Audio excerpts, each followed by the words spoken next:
Today's project is replacing a post lamp. Got a new one here, and we're going to go through everything, how to do this safely. Number one, you make sure that the power is off, which I have. But now, because we've got glass in here, and I'm probably going to have to use a hammer and chisel to break this base free from the post. We're going to remove the glass for safety and the light bulb. The top of this is missing, and a hole rusted through over the light bulb, which made it dangerous.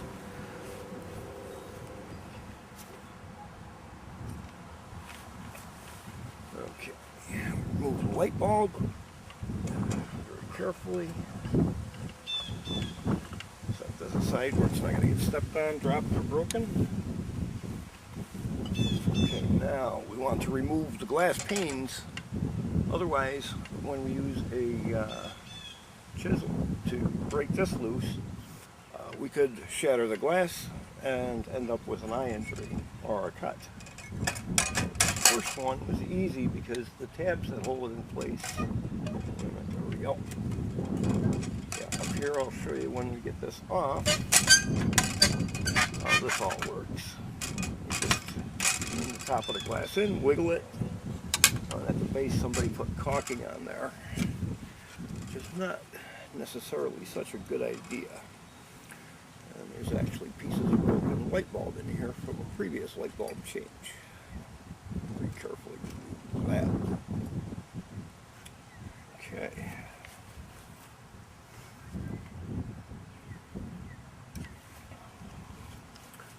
Alright. Yeah, wiggle this. I can actually get a hand in here. Oh, there we go. And for safety, I should actually be wearing work gloves handling the glass. This is 1/8 inch thick glass pane.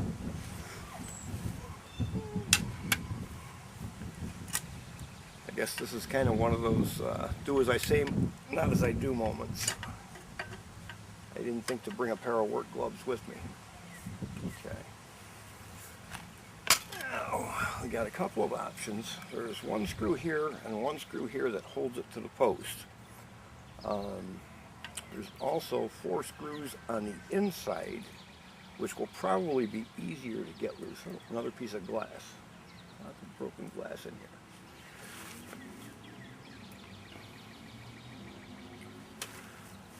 Okay, now,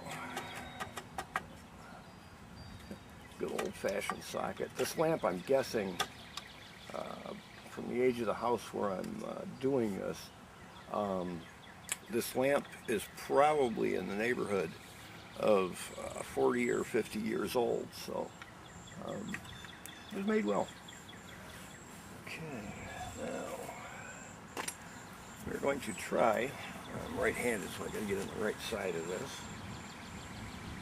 Get the right leverage. Okay. Now, yeah, this screw hole, the screw slot rather, it's got quite a bit of paint built up in it over the years.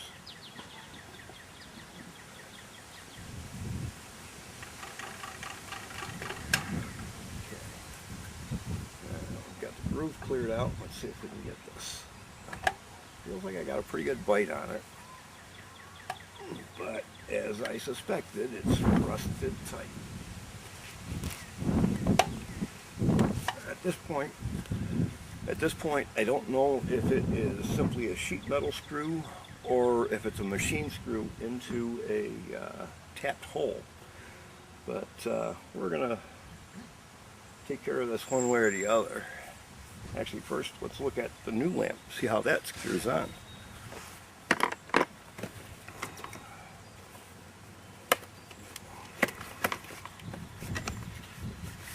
Okay, wish I had a workbench out here, or a helper. Okay, first, this is all the hardware that we're going to need to install a new lamp. Usually most lamp kits come with this kind of stuff.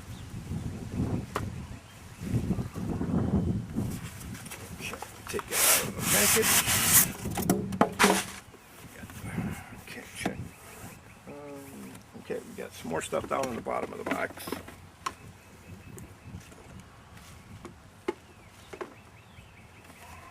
Okay, and down on the bottom, oh, the instructions. Okay, now if you're doing this and you've never replaced a lamp before, I highly recommend that you read all of this. Okay, may be boring, but it'll save you a lot of trouble in the long run. Okay, I have installed thousands of these, so there go the instructions. Okay, now we are going to need what's called a cold chisel.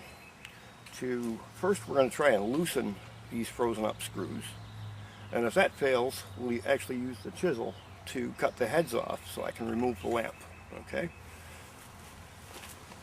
several types of chisels. One of them is a cold chisel, and this is made for working with metal and also masonry, asphalt, whatever, anything that you've got. This is really hardened steel, and you notice there's no plastic handle or anything on the end, and that's so you get the maximum cutting force, and the blade is very sharp. If you can see this, and this is cut at a 60-degree angle and sharpened to a point.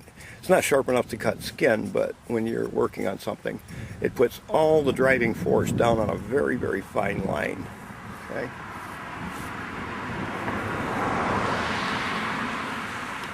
Okay. Next we come up with, we'll call this the energy transfer device. I'm going to take the power of my swing and with leverage multiply it, and hopefully I don't miss and hit my thumb. Okay, which there is a tool that I don't have that I will show in another video that's actually called the Chisel Holder to prevent smashing your thumb.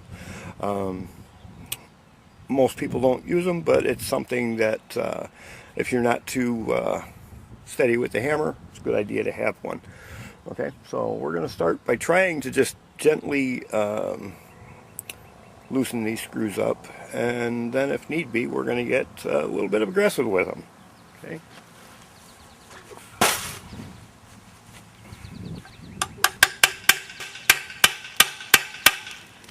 Come in at the bottom.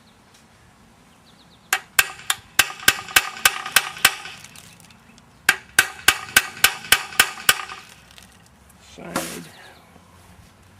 I really hope I don't have to cut these off. That's not going to be fun.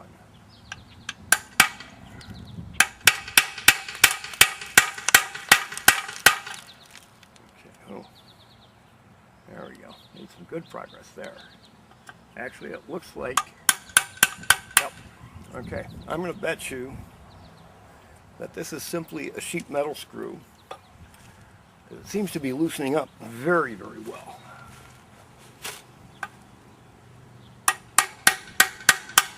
Yeah. Okay, now we'll find out what kind of screw that is. Okay. And I'll come back with the trusty screwdriver. And yes, it's turnable.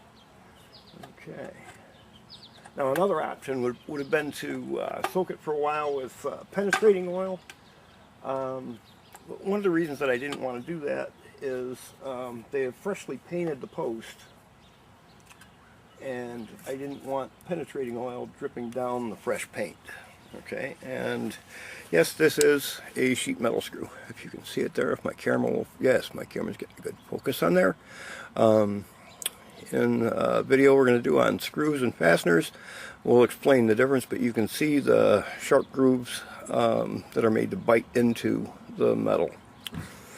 Okay, set that aside. Don't want to lose it in the lawn. Wouldn't be nice to hit this with a lawnmower, and this would essentially become a projectile similar to a bullet or a BB flying through the air.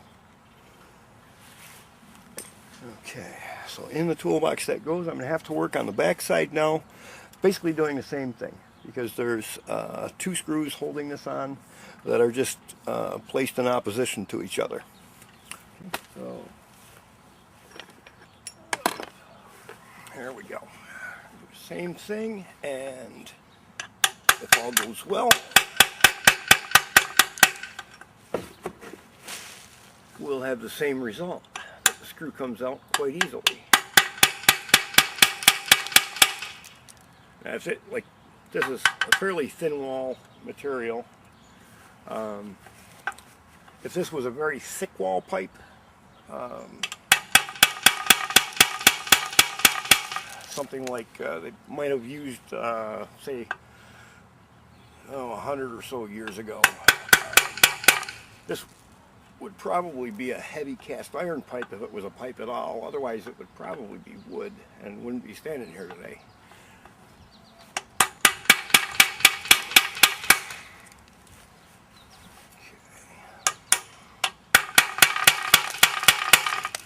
This one's not coming as free as easily as the other one. Again, just like I did on the front one, I'm working on 4 sides of it, just breaking it, moving it back and forth, and basically what it's doing is wiggling it back and forth to loosen it from its current position. There we go. That just popped and moved. Now I'll be able to get it out. There we go. That does look very nice. Yeah. Okay, now it's going to be a little temperamental. The thing that I didn't do was clean the slot out like I did on the other one before I got it loose. So now I got this thing loose, but I can't get the screwdriver out of it. Okay, that's where we come into a pair of pliers. It is loose enough.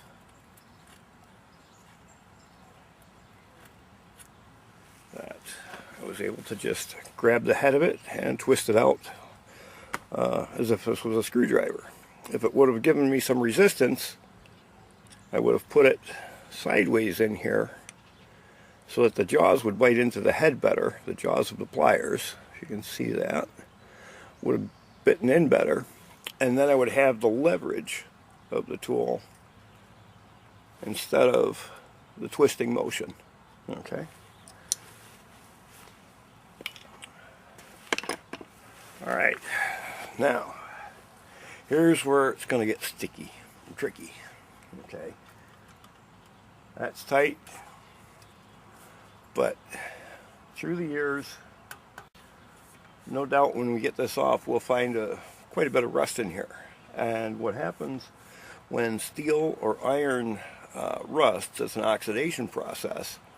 It has a tendency to swell up like a sponge. So if you pictured a squished out flat sponge and you wet it, it's going to expand. That's basically what steel does when it oxidizes. That's why it gets all, and then it gets loose and flaky and stuff like that. But it takes up more physical space, and here we have basically a pipe with a tight collar over it. So we're going to have to loosen that up. Again, out with the trusty chisel.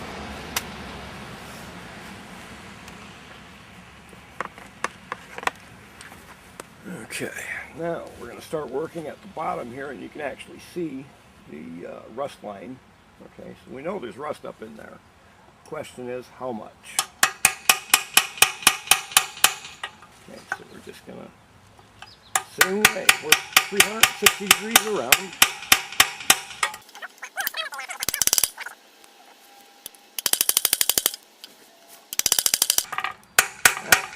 That was a knuckle buster, didn't hit it too hard. Usually when I know I missed the chisel, I back off on my swing. That's one of the reasons why I'm holding it short instead of down here like you would use to drive nails.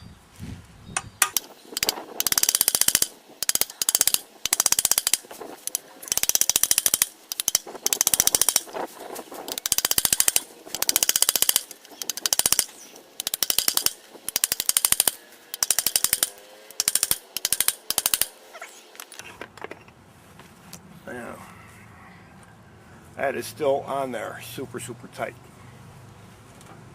Next step, to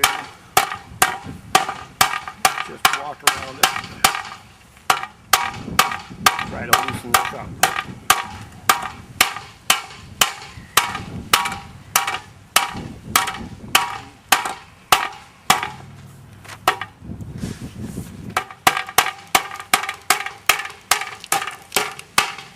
This is the reason we took the light bulb and the glass out of it.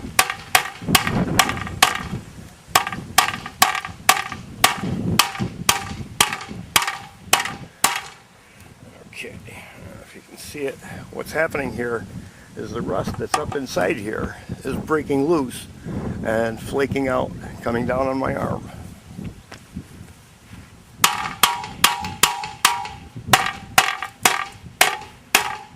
And you want to hit it hard enough that it's sending, like actually it's shocking the paint right off of it. And hopefully we're doing the same thing on the inside in between the two pipes. Look at that, it peels right off. And the reason that this is held up so long is if I test that, it actually looks like galvanized. Galvanized is a zinc process to preserve steel and keep it from rusting. And we'll actually get into that process in another video. It falls into electroplating or hot dipping. And then also why the galvanized does not rust. And basically that gets into actually a little bit of chemistry, physics, and electronics. Okay, now it's still on there really, really tight. So we're going to have to just keep chipping. And just hammering a little bit below. There's a rust line here.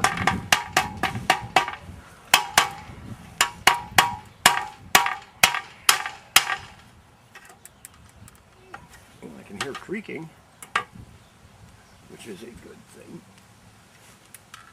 But the creaking is coming up from here. Okay. Well, let's see what we got here.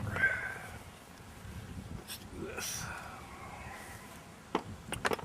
Okay, if you remember back at the beginning of the video, I mentioned 4 screws that were up inside here. We're going to take those out and get the top of this off, hopefully. And it should give an access hole to get a better view of what I'm doing. Yes, okay, great. This screw is coming out easily.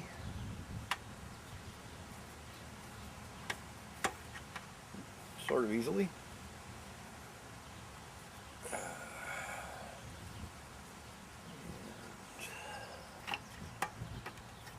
Another sheet metal screw.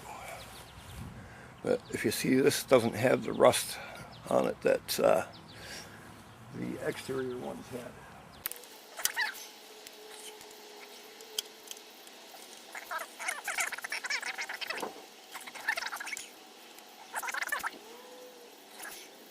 They're not sticking so bad. Okay, now one of the things that I haven't mentioned yet because I didn't quite get that far is making sure that the power is off before you start working on something like this, because that can be a shocking experience if you ignore that. Okay, well, and that screw is just turning.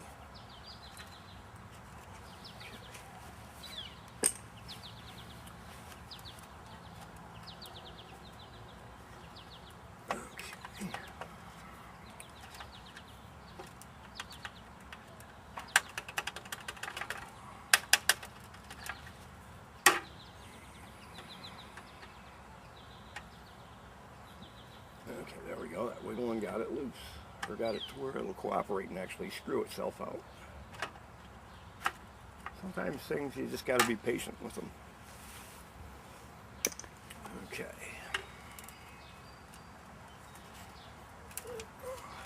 Okay, it feels like there might be some spot welds up in here. Oh, there we go. There we go. Alright, now we have access to the inside. Okay, take a short break, we'll be right back. Okay, now I can see down inside here, see a little bit more of what I'm up against. Now, a couple of things we don't want to do is damage the wiring.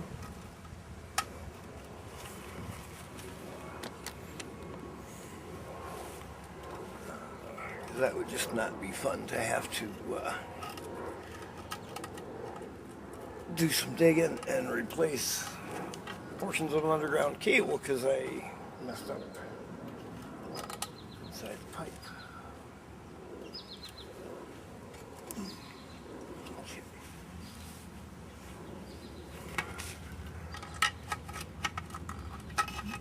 And basically what I'm doing here is wiggling, getting the cable actually loose from the side here. Okay. Now, feeling down in here, I can feel that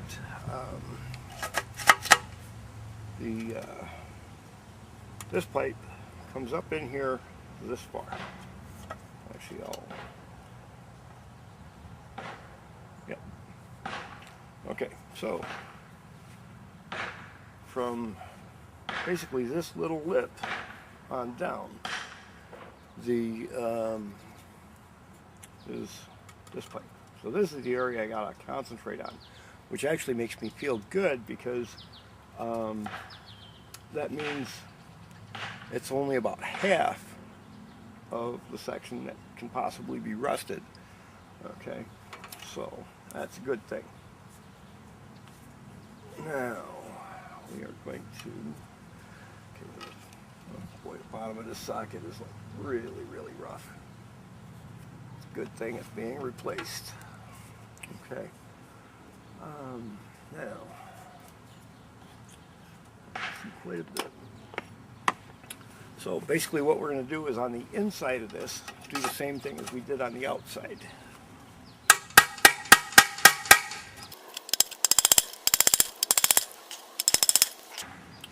It's probably hard to see here, but basically I'm actually expanding this. This is the line where the pipes meet, and it's causing little dimples and expansion. If I keep working around, it will give me some ability to loosen this. Because ideally, I'd like to be able to save as much of this as possible to actually use in a recycling and restoration video.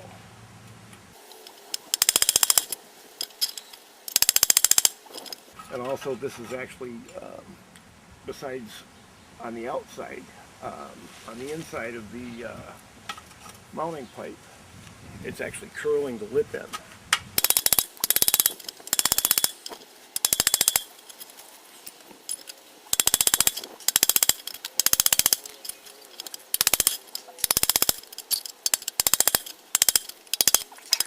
No, that is still solid. We're going to have to get rough with this one. I'm literally going to have to peel it, actually slit it and peel it off. It's not going to come easy. Okay, so I'm going to switch. I'm going to go get a smaller chisel and I'll be right back. Okay, now we're back with a few more tools. Actually, smaller chisel. If you notice, blade on this has got a few more nicks in it. I use this one for a little bit rougher jobs. Okay, let's try to preserve my tools as best as possible. Before now I've also brought some punches. This one I'm going to actually use to put a perforation into the housing so that I can run the chisel up and it'll make an easier break line.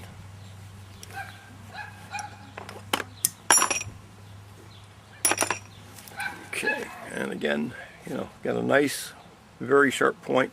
This would actually be used for center punching also if you're going to drill holes. Okay.